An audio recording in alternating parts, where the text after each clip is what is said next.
Hi everybody, this is Lindsay from WindingRoadCrochet.com, and today I'm going to demonstrate for you how to do the surface slip stitch.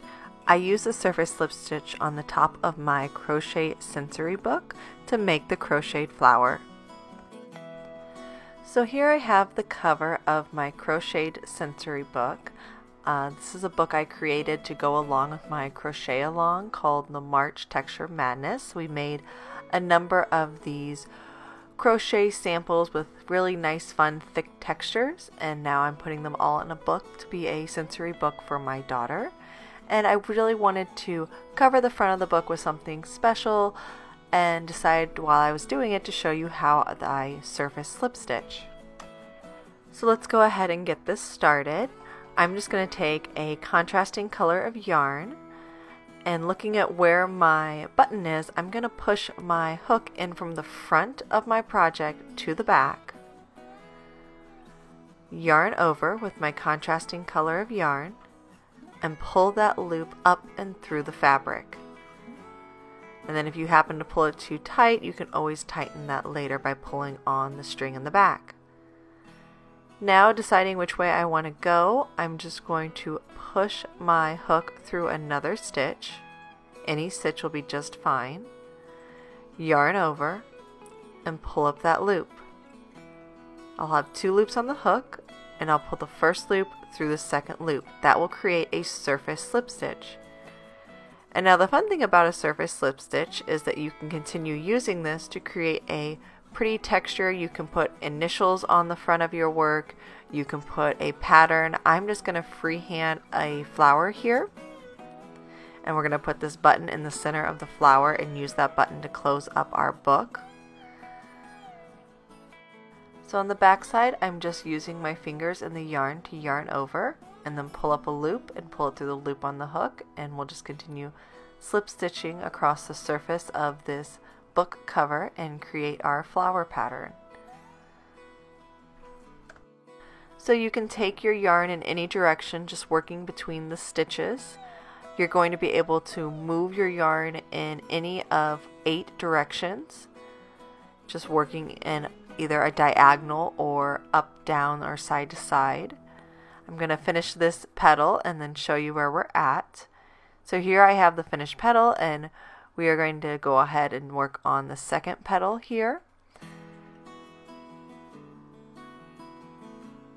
But something I can do to make this a little easier is I can measure the length of my petal, decide which direction I'm heading out, and then I'm actually going to use a stitch marker or a piece of yarn to mark where I'm going, just so I have a good general idea of what I'm planning to do with this project.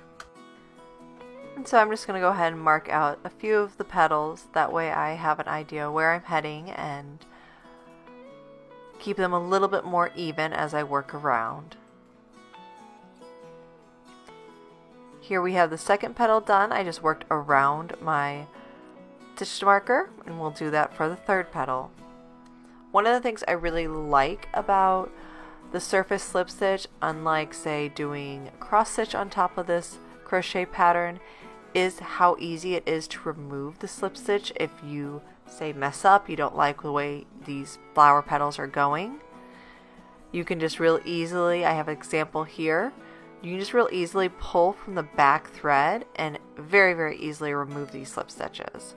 As well as when you're working the surface slip stitches, they do work up really fast. You can see I finished my third and fourth petal and used a few more stitch markers to really mark out where all these stitches are going to be, where my petals are going. And it's not 100% perfect, but I kind of like the almost hand-drawn look that I end up getting with this flower. I think it's very handmade and definitely going to be unique for this project.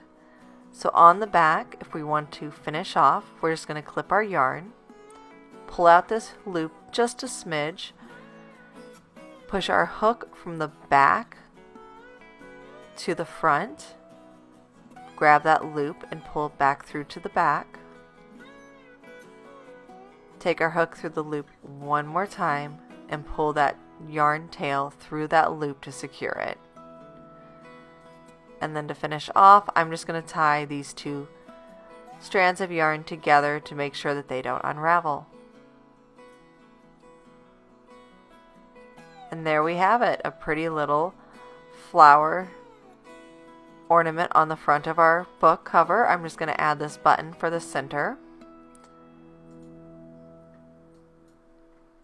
And then I'll add a few butterfly buttons around it, and I think will look really good. So here's the back of our work.